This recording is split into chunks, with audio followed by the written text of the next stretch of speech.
Seja bem-vindo aos cultos da Filadélfia Primeira Igreja Batista de Salvador, com mensagens que vêm do coração de Deus para seu coração. Não só de pão viverá o homem, mas de toda palavra que procede da boca de Deus. Esteja em oração e os ouvidos atentos para a mensagem que será proferida.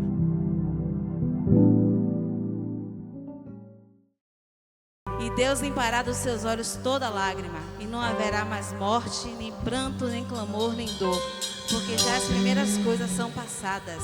Apocalipse 21:4. Louvado seja Deus.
Saúde a igreja com a paz do Senhor.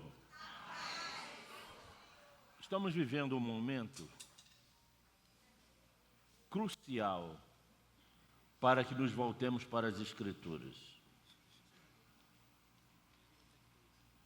A Bíblia diz que nós precisamos voltar ao primeiro amor. Aquele amor quando o Senhor nos impactou com a sua presença. E que em algum momento nós dissemos sim para Deus. Sim, meu Pai Celestial. Eu aceito teu Filho como meu único e suficiente Salvador, como meu Rei, meu guia, meu castelo forte, meu barco seguro. E eu lembro quando isso aconteceu comigo. Naquela época, eu era vendedor de roupas de cama e mesa, finíssimas, de uma empresa chamada Pese, no Rio Grande do Sul. O alvo da minha clientela eram as noivas. As noivas não podiam ver os produtos que eu vendia, eram finíssimos. E eu lembro que eu andava com os preços de um lado da minha boca e o Evangelho na outra. Por onde eu andava, antes de vender os produtos, eu falava de Jesus, com alegria, com amor, com vida. Eu lembro disso, que era algo assim incontrolável. E eu pensava que naquela época, menino ainda, jovem, eu já te conhecia, você me lembra? Eu já era vendedor da Casa Gaúcha, o nome da empresa era Casa Gaúcha. Você me levava para as noivas? Ela trabalhava, eu esqueço os detalhes, ela trabalhava no hospital e me apresentava às noivas, só para eu vender para as noivas. Mas olha, o meu coração pulsava o Evangelho. Na minha cabeça, todos tinham que aceitar Jesus. É o primeiro amor. Esse amor foi amadurecendo. Confesso que eu claudiquei. Claudicar é variar o passo, é andar mancando. Esse termo vem do imperador Cláudio, da década de 50 em Roma. Cláudio era manco, e daí vem o termo claudicar. Não tive um passo firme no Evangelho no início da minha caminhada com Cristo. Eu claudiquei, ela perseverou, e eu andei mancando. Eu era um crente de ânimo dobre. Alguém já ouviu falar essa expressão? Está na Bíblia. Ânimo dobre, duplo ânimo. Eu era um crente bipolar. Um tempo estava com Deus e outro estava querendo, era o mundo. Aquele ali me exortou algumas vezes. Teve uma vez que ele me chamou, me deu na porta da igreja, eu nunca esqueci disso. Ele falou assim: você é um homem ambíguo. Aquilo foi uma espada atravessando o meu coração. Um homem ambíguo é um homem que não tem firmeza, não tem permanência, claudica, varia o comportamento diante de uma situação. E eu era esse homem no Evangelho. Logo no início tive o meu primeiro amor, queria que todos se evangelizassem, todos aceitassem Jesus, mas depois enfraqueci. de repente tinha uns flashes de ânimo, mas depois enfraquecia. Muito semelhante ao povo de Israel no seu relacionamento com Deus. E hoje eu não me sinto constrangido em dizer o que eu fui. Isso não me envergonha mais em nada. Hoje eu não sinto vergonha, sinto coragem de declarar que a minha caminhada com Cristo nunca foi em alto grau, sempre variou, até que o Senhor me tirou do Egito, onde eu me deliciava com as coisas do mundo, e me trouxe a responsabilidade de estudar quase que 24 horas por dia, refletir sobre a palavra 24 horas por dia, investir dinheiro em comprar livro, fazer congresso e tal, e comer as Escrituras, e um apetite irracional pelas escatologias bíblicas. E por isso, ao longo da minha pequena caminhada, eu já pude perceber que a igreja hoje passa por uma crise pela falta do primeiro amor para com as Escrituras. E por mais que nós ensinemos, sempre falta ensinar. Eu comecei a fazer uma autocrítica acerca do meu trabalho nesta amada igreja, porque eu pensava, andei pensando, já são 13 anos, ano passado eu pensei, já são 12 anos que eu estou lá, será que eu não estou pregando a mesmice? Embora durante esses 12 anos nunca houve um tema semelhante ao outro. E durante esses 12 anos, eu nunca deixei de estudar, pesquisar e atualizar aquilo que Deus me revela para eu poder compartilhar com os irmãos. Mesmo assim, hoje eu tenho a convicção que nós não precisávamos de 13 anos, de 12 anos de congresso de escatologia. Nós precisávamos de 1 milênio, 2 milênios, para poder entender as Escrituras o mínimo possível. Porque tem muita gente cheia de si, inclusive muitos pastores. Por exemplo, pastor não gosta de ouvir pastor. O pastor vai em congressos quando os maiorais das denominações estão lá. Aí eles pagam 400, 500, 600 reais para pegar um crachá e participar dos grandes congressos denominacionais. Mas é difícil o pastor abrir o seu laptop ou o seu telefone para ouvir a mensagem do outro colega. Não estou generalizando. Mas muitos já são cheios de si. E assim também é a membresia, que pensa que já sabe tudo da escatologia bíblica. Eu confesso, há quase 30 anos que eu venho me debruçando na escatologia bíblica. E eu digo aos irmãos, não sei quase nada. Porque toda vez que me deparo com as Escrituras, o Senhor renova e acrescenta o entendimento. Eu completo esse ano 13 anos. E ainda há dúvida, pelas músicas que ouvimos, que a gente espera o céu.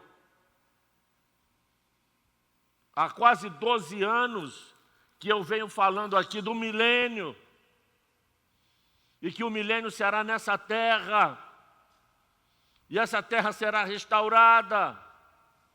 E toda a Escritura fala do milênio, do reino de Jesus Cristo no planeta Terra, nessa terra, para substituir o reino de Satanás, que está estabelecido entre nós, de Adão até os dias de hoje. Só encontrei um estado brasileiro que é de Jesus. É o estado da Bahia. A Bahia é de Jesus, amém? Amém, nada. Isso é triunfalismo. Isso é tapar o sol com a peneira. O príncipe deste século em toda a terra é o diabo. A terra, o mundo, jaz no maligno. Não sou eu que estou dizendo, são as Escrituras. Satanás está solto, agindo 24 horas por dia, como o grande sedutor dos homens e das nações.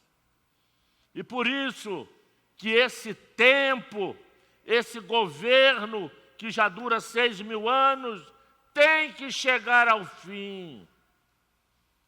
E não vai chegar ao fim porque nós vamos para o céu. Não é isso. Teologicamente isso não é correto. Chegará ao fim porque este governo de Satanás, que seduz os homens, que já dura 6.000 anos, será substituído pelo governo de Yeshua HaMashiach. Jesus virá. Quem conhece?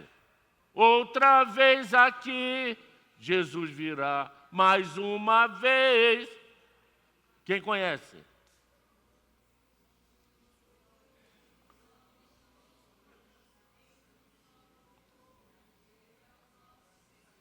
Novamente o refrão. Jesus virá.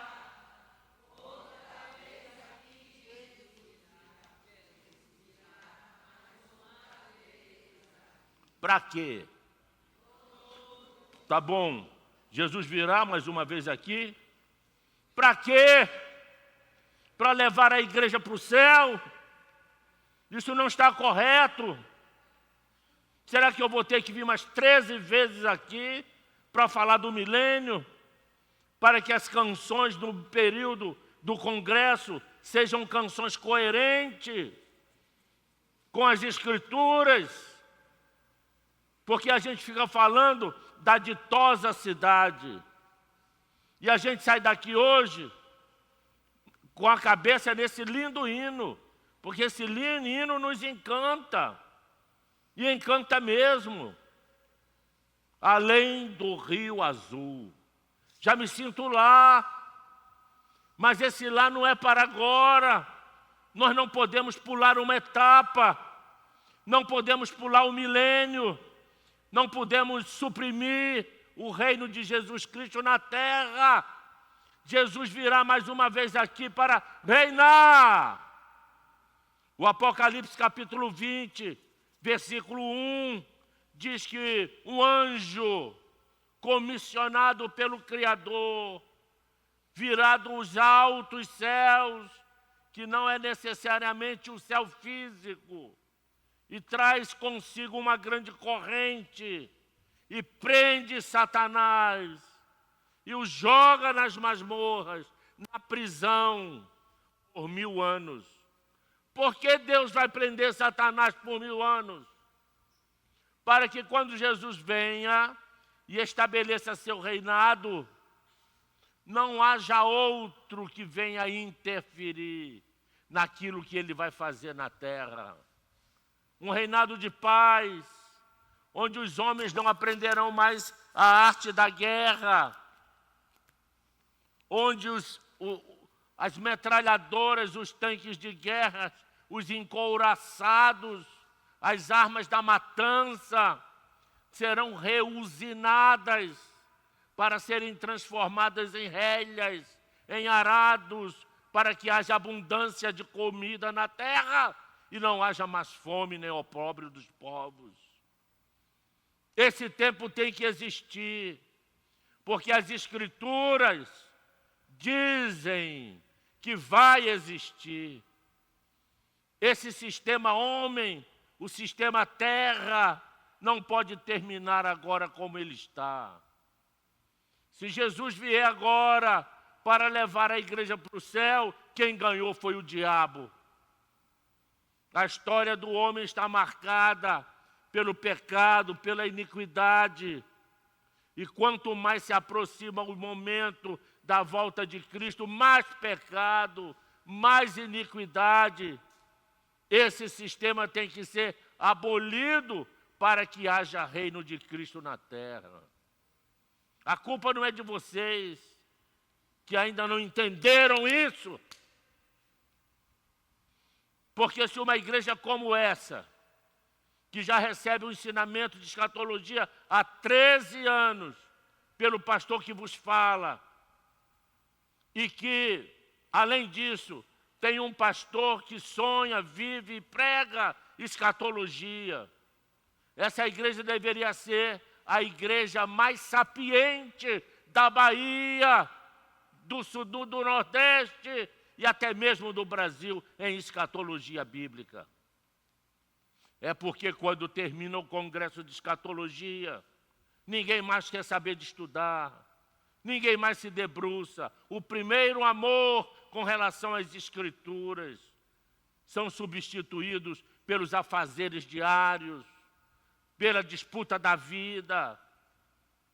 E essa igreja não é uma igreja de shows, que eu sei que não é. Em outras aí, é substituído por shows.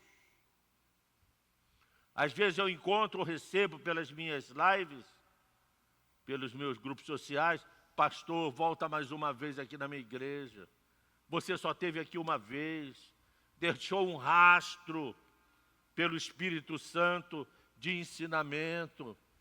E eu respondo para essa ovelhinha: fale com o seu pastor.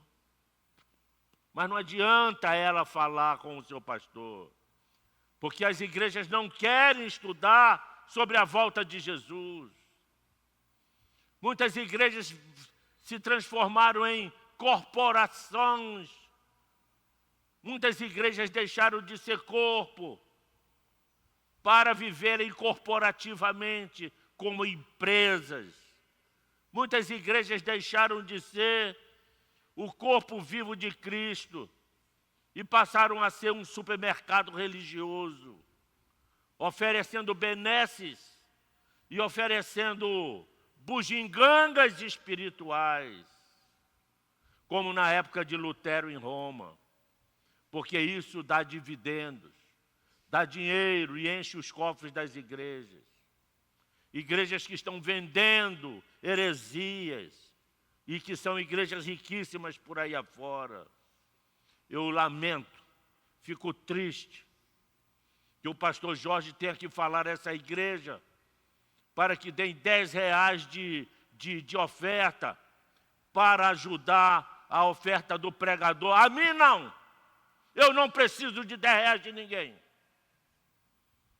Leve seus R$10 para casa.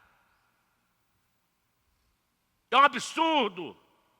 Um povo seleto, selecionado, um povo que tem o evangelho no coração, que conhece. Aqui não entra dinheiro do tráfico.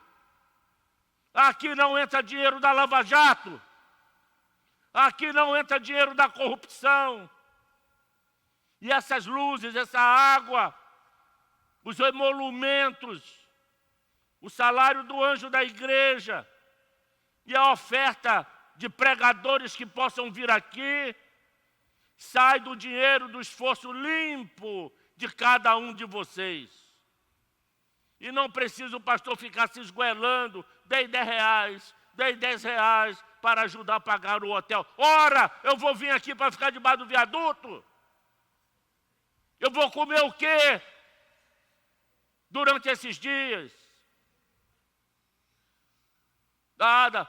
Paulo doutrina essa situação da igreja. E diz ainda, se um obreiro for lá na outra comunidade prestar um serviço de mestre, um serviço de professor para ensinar a igreja, ele deverá ser abençoado. E a bênção dele, a oferta dele, tem que sair das primícias da semana, para que quando ele chegue lá, não faça isso na frente dele. Ele se refere a ele mesmo, na minha frente. Isso está em 1 Coríntios. O crente tem que aprender, não dá mais tempo de ficar crente menino. Paulo falou lá em Coríntios, eu tenho que pregar para vocês leites, papinha de bebê, porque sois crentes carnais. Não estou falando de ninguém aqui, nem dessa igreja, mas Paulo doutrina isso. Porque tem muita gente que não consegue comer alimento sólido, porque não são crentes espirituais. A canção, entre outras coisas que falou algo que preencheu meu coração de gozo, quando disse que nós teremos um corpo semelhante ao corpo dele. Não fala isso no texto da canção, sim ou não? Não é isso? Então, olha cá, Filipenses, capítulo 3, versos 20, diz assim: pois a nossa pátria está nos céus, de onde também aguardamos o Salvador, o Senhor Jesus Cristo. Agora veja, o qual Jesus transformará nosso corpo de humilhação para ser igual ao corpo de sua glória. Esse é um corpo de humilhação. Esse é um corpo que envelhece a cada minuto, segundo a eficácia do poder que ele tem de até subordinar a si todas as coisas, inclusive o mundo pré-atômico. Já falei do mundo pré-atômico aqui, já falei das partículas do átomo e das suas partes, do bóson de Higgs, tenho certeza porque eu já revi os estudos que passei aqui. Até os mortos, que já não resta mais nada, nem ossos, nem pele, nem poeira.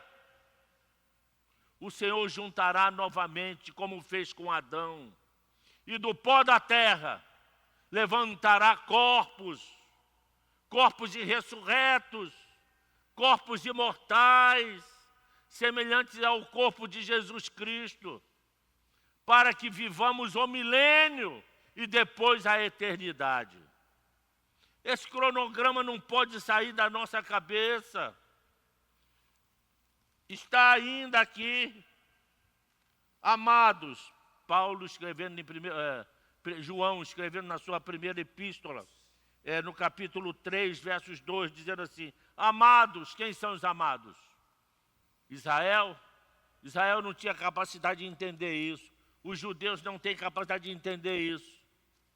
Mas a igreja tem, porque é cheia do Espírito Santo. Amados, agora somos filhos de Deus, e ainda não se manifestou o que haveremos de ser. Isso é para alegrar o nosso coração. Isso aí é para a gente falar com essa irmã, cujo câncer voltou. É essa palavra que nós temos que ter na boca e no coração. E lá visitá-la, ler esse texto aqui. Nós não somos ainda o que veremos de ser, irmã. Isso é passageiro, muito passageiro. A vida é como um sopro. Sabemos que quando Ele se manifestar, seremos semelhantes a Ele. Dê um glória à igreja. Quando Ele se manifestar, diga, quando Ele se manifestar, proclame isso, eu serei como Ele, igual a Ele, terei um corpo semelhante ao corpo dEle,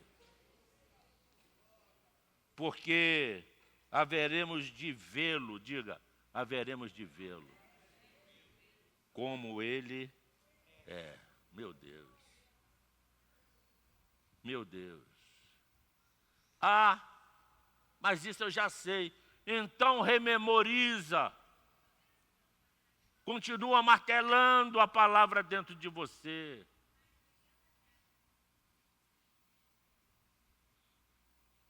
Pedro já escreve em sua segunda epístola. Olhe isso que ele fala. o apóstolo Pedro.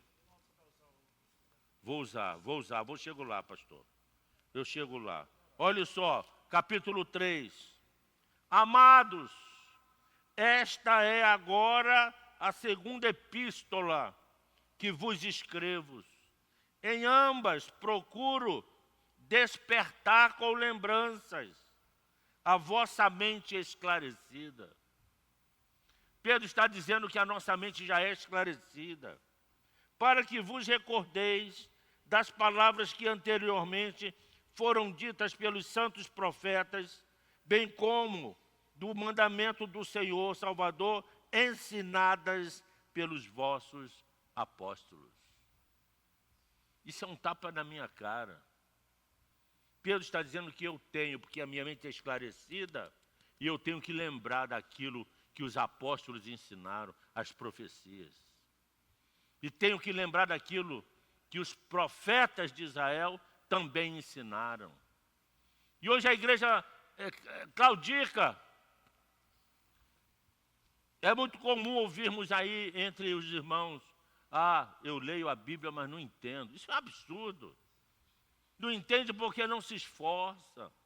Perderam o primeiro amor. A segunda vinda de Jesus Cristo não está sendo pregada nas igrejas, salvo nesta igreja.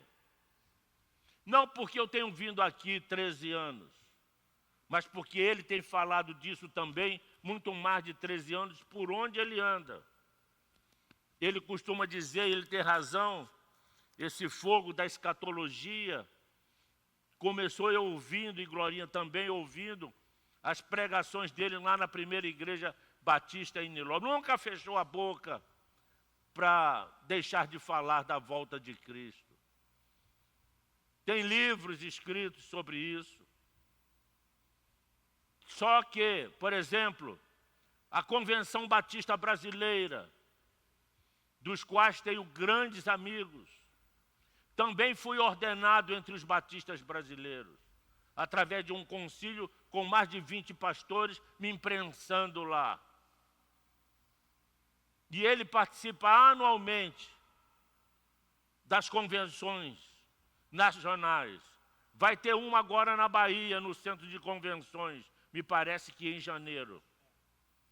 Vai lá para ver se algum preletor, se ele não meter os peitos e pegar a palavra, se vão falar da segunda vinda.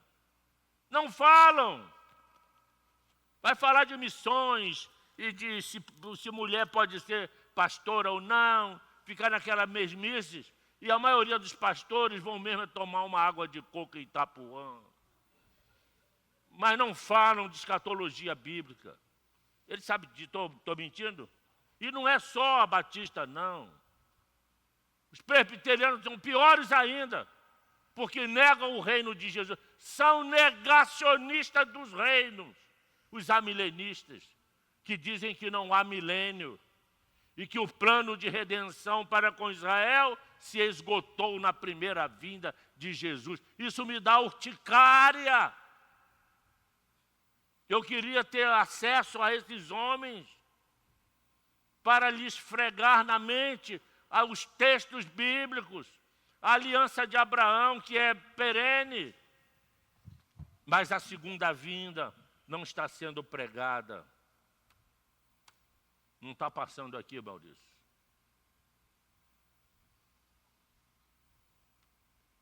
Maurício, não está passando.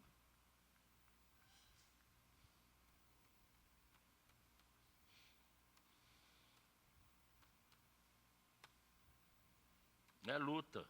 Passou. Passou, Maurício. A primeira vinda, o cumprimento detalhado. A primeira vinda de Jesus, que abrange seu nascimento, ministério, morte e ressurreição, cumpriu cerca, preste atenção nisso, amada igreja, cumpriu cerca de 300 profecias registradas no Antigo Testamento. Isso quer dizer o quê?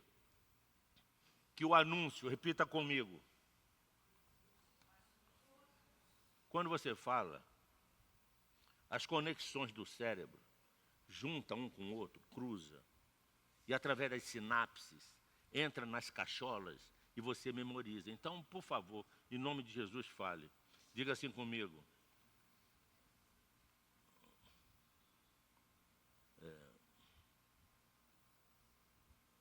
Cerca de 300 profecias do Antigo Testamento anunciaram a primeira vinda. Isso é tremendo. Algumas dessas profecias são diretas. Jesus, Isaías, capítulo 9. E um menino se nos deu. Óbvio. E o governo estava em seus... Que governo? Governo sobre quem?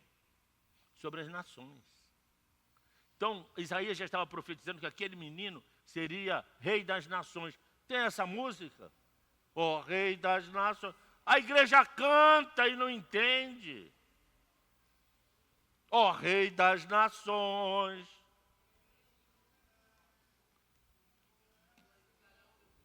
Seu nome. Isaías falou disso. Uma dessas 300 diretas, como a que aponta também para o local do seu nascimento, Belém Efrata. Está lá em Miqueias, capítulo 2. E tu, Belém, pequenas que és, mas tu receberás aquele que há de reinar. Quem é aquele que há de reinar?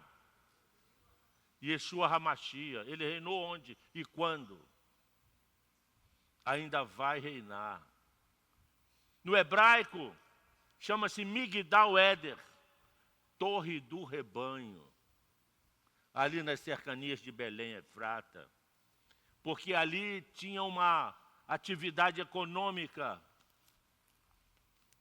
dos caprinocultores, que criavam cordeirinhos para venderem no período da Páscoa em Jerusalém.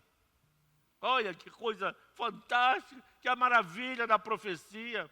A profecia está dizendo que Jesus viria ao mundo do mesmo lugar onde se produzia cordeiros para serem imolados na Páscoa em Jerusalém. E nessa mesma região, nesse mesmo lugar, veio à terra quem? O Cordeirinho de Deus, que tira o pecado do mundo. Uma profecia direta. Outras são tipológicas, outras profecias, ou seja, apresentadas por meio de pessoas, eventos ou instituições que prefiguravam o Messias. A precisão no cumprimento desses detalhes é frequentemente mencionada como forte evidência da veracidade e inspiração das Escrituras Sagradas. A segunda vinda é o foco principal. Por quê? Não foi a primeira vinda? Não. A primeira vinda já cumpriu seu papel. Ele veio, morreu, pregou, trouxe a clareza do Evangelho. Mas olha o que continuamos a ser. O câncer da irmãzinha voltou. Ué, mas ele não já veio? Eu, para sair do carro, preciso de ajuda. Ué, mas ele não já veio? Todos nós aqui estamos destinados, a não ser se o arrebatamento nos pegar enquanto estivermos vivos, todos nós aqui estamos fadados a descer à sepultura. Ué, mas ele não já veio? Às vezes, como nós oramos por uma pessoa que está enferma, e qual é o destino dela? A sepultura. Ué, mas ele não já veio? Ele já veio. E cadê a esperança da vinda? Ele já veio cumprir um papel de anunciar que ele traz a salvação para ter esperança na segunda vinda.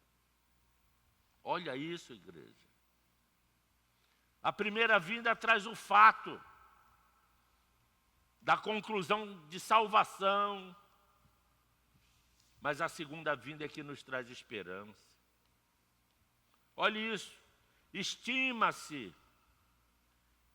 que em 8, diga 8, a cada 10 profecias messiânicas se referem a esse evento futuro.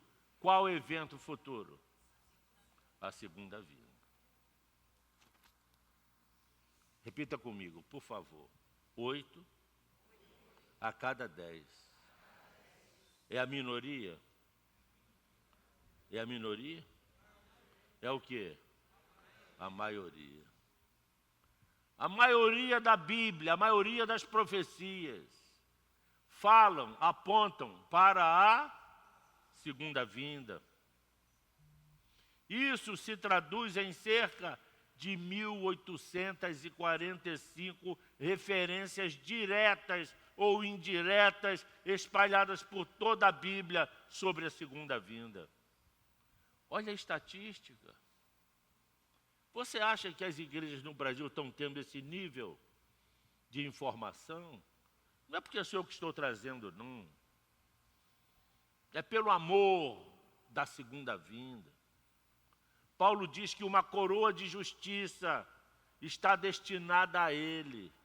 E não só a ele, mas a todos que amam a sua vinda.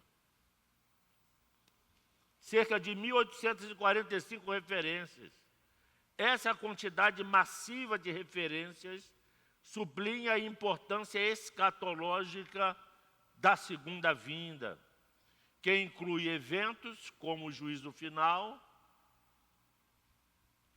A segunda vinda é que vai trazer o juízo final. Que vocês aqui queriam ir para o trono branco ontem, no juízo final. Quantos aqui querem ir para o trono branco? Ainda. Isso só vai acontecer na segunda vinda. E o estabelecimento do reino milenar. Só poderá haver reinado de Cristo com a segunda vinda. Eu já estou terminando. Já são 21 horas e 5 minutos. Tem umas 15 minutos. Quantidade de profecias bíblicas sobre as vindas de Jesus. Como é que está aqui o mapa, o gráfico? Está bem visível, igreja? Está bem visível, tá, né? Tá não? Para leitura não, né? Mas a proporção tá, né? O pequenininho é que se refere aqui às profecias da Bíblia. Aqui tem 100% das profecias da Bíblia.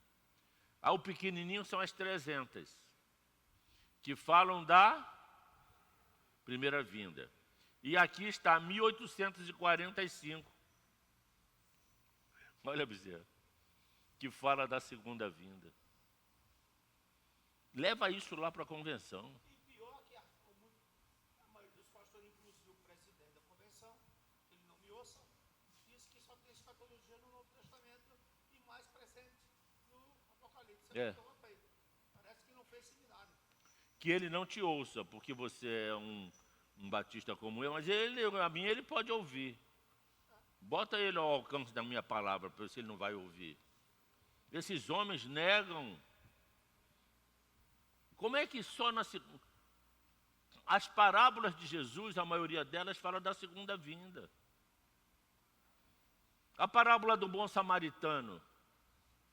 Quem é aquele samaritano que socorre aquele homem que foi assaltado, que estava lá no canto?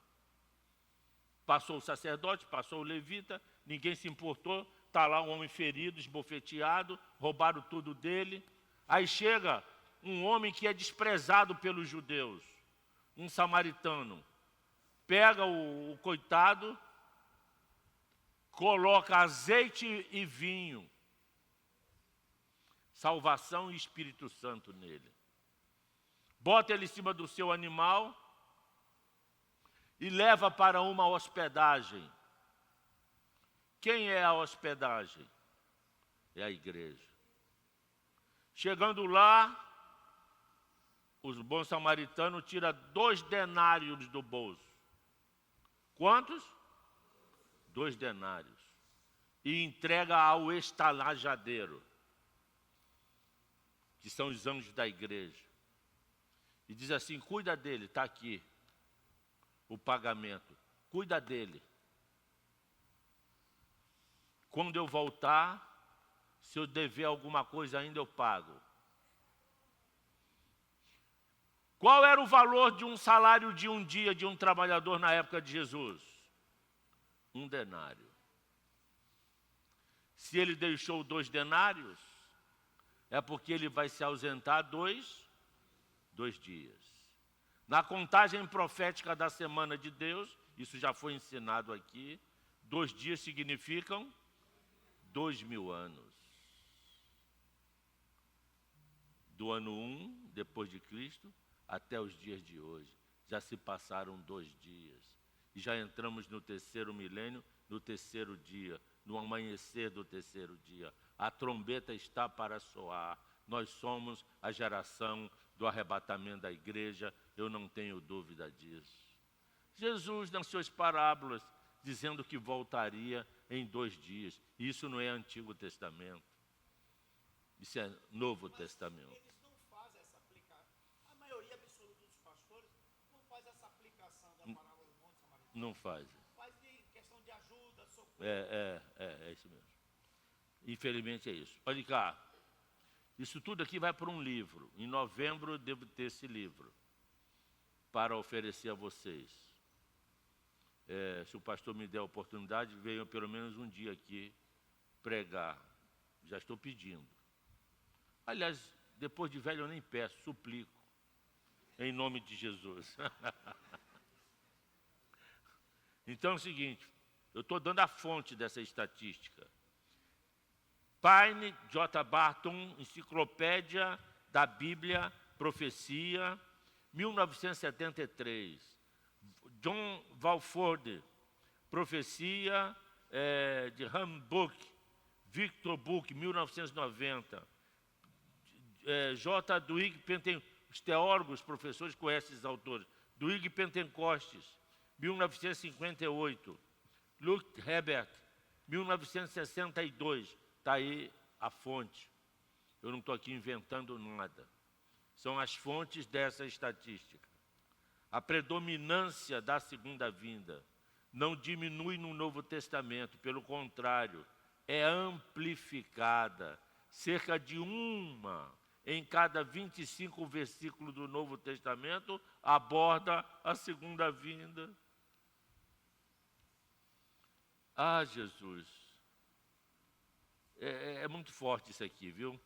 Ao analisarmos as profecias escatológicas das Escrituras, percebemos que certos eventos chaves convergem para um cenário futuro que envolve a cidade de Jerusalém, o Monte das Oliveiras e a manifestação gloriosa do Senhor.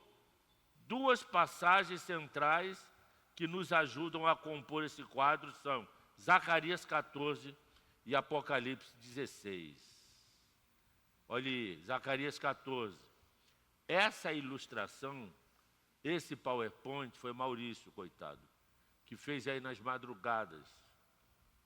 Marco disse que ele já não estava podendo dormir, aí eu mandei maracujá para ele. Acho que ele dormiu. E fez isso aqui apressadamente. Eu entreguei para ele o texto e falei para ele 2 letras mágicas, SV, se vira. E ele fez um esforço, está aí. Naquele dia estarão os seus pés sobre o Monte das Oliveiras, que está defronte de Jerusalém para o Oriente. E o Monte das Oliveiras será fendido pelo meio para o Oriente e para o Ocidente. E haverá um vale muito grande. Metade do monte se apartará para o norte e a outra metade para o sul. E fugireis pelo vale dos meus montes, porque o vale dos montes chegará até Azal. Eu não sei se alguém ouviu aí uma notícia desses dias aí. Parece que está aparecendo uma rachadura lá em Jerusalém. Quando o Senhor pôr os pés no Monte das Oliveiras, acontecerá um grande terremoto. Isso está lá no Apocalipse. E a grande cidade fendeu-se em 3 partes, e as cidades das nações caíram. Haverá de existir uma mudança no cenário do planeta Terra, ou seja, a flor da Terra. Haverá uma alteração geográfica. A litosfera, onde nós estamos, sofrerá uma mudança muito grande com a volta de Jesus. Infelizmente o tempo se esvai rapidamente. Eu tenho aqui os vídeos dos cientistas falando acerca das fossas das Marianas, dos grandes desastres geológicos que estão por acontecer na Terra. A grande tribulação já está pronta. A grande tribulação tem 2 origens. Uma origem humana, quando os homens atirarem nos seus próprios pés, através de guerras e conflitos. E uma origem divina, quando a mão do Senhor pesará nos astros e na própria terra. Assim como o dilúvio, as águas vieram por cima e por baixo, na grande tribulação o fogo virá por cima, saraivas de fogo, por astros que cairão incandescentes e queimarão a 3ª parte da terra. Mas também virão por baixo, do magma terrestre, que em contato com as águas do Pacífico, terá uma grande explosão, abrindo as fendas das fossas tectônicas para que o magma venha para a terra. O Apocalipse de Isaías diz que poucos homens restarão. Estima-se que com cerca de 5 bilhões de almas irão perecer na terra e poucos homens restarão. E quando o Senhor voltar para pôr fim ao Armagedom, salvar Israel, mandar o anticristo, o falso profeta, para o lago de fogo, destruir os exércitos das nações que vêm contra Israel. Diz Zacarias 14, que o restante dos povos, os que restarem da grande tribulação, entrarão no milênio, junto com Israel convertido, restaurado, e com o corpo vivo de Cristo, a igreja, para viver os 1000 anos. Estou parando por aqui, porque esse aqui é muito grande, só vou falar esse slide. Toda a terra em redor se tornará em planície, desde Geba até Rimon, ao sul de Jerusalém, e esta será exaltada e habitada no seu lugar. Que revelação extraordinária. Você sabe o que quer dizer isso? Quando o Senhor voltar com esse terremoto, os montes que estão ao redor de Jerusalém vão virar planície. Jerusalém será alteada ainda mais. Hoje Jerusalém está em torno de 800 e 850 metros de altitude. Provavelmente vá a 1000 metros de altitude. De onde correrá o rio de águas vivas, para o mar Mediterrâneo e para o mar Morto. Geba é uma cidade na tribo de Efraim, que fica ao norte, eu não sei se está aqui na ilustração, vou ver se está aqui na ilustração. Ao norte está aqui Geba, está dando para ver aqui? E aqui Rimon. Esse aqui Jerusalém, esse espaço aqui, entre Geba e Rimon, será plano, por onde as nações farão estradas para subirem a Jerusalém, para receber os favores do rei. E de ano em ano, fala igreja, de ano em ano, as nações, durante o milênio, deverão subir anualmente para celebrarem a festa dos tabernáculos, que será a festa do milênio. Afinal de contas, diga, afinal de contas, o Rei, o Senhor, estará tabernaculando, residindo, morando em Jerusalém. Aqui é mesmo, até que se complete os 1000 anos. E nós estaremos lá e veremos isso. Quem viver, verá. Quem for para o tribunal de Cristo, verá. Mas quem for para o trono branco, não verá. Porque esses morrerão e não ressuscitarão até se completar o milênio. Deus abençoe. Até amanhã, se Deus quiser.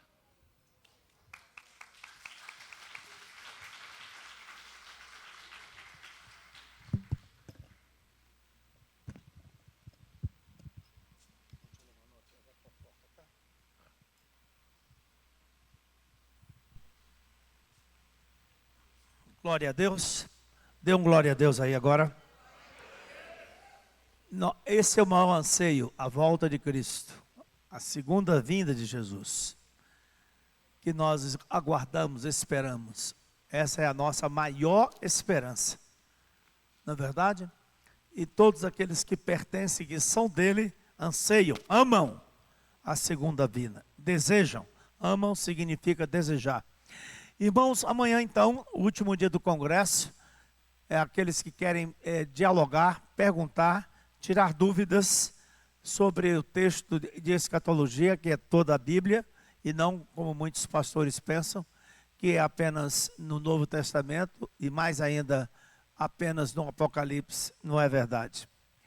Então, amanhã, esteja aqui pela manhã, nós teremos um culto maravilhoso, vibrante, e mais uma vez, vocês vão cantar o hino tema, que foi lindo, foi maravilhoso, foi contagiante.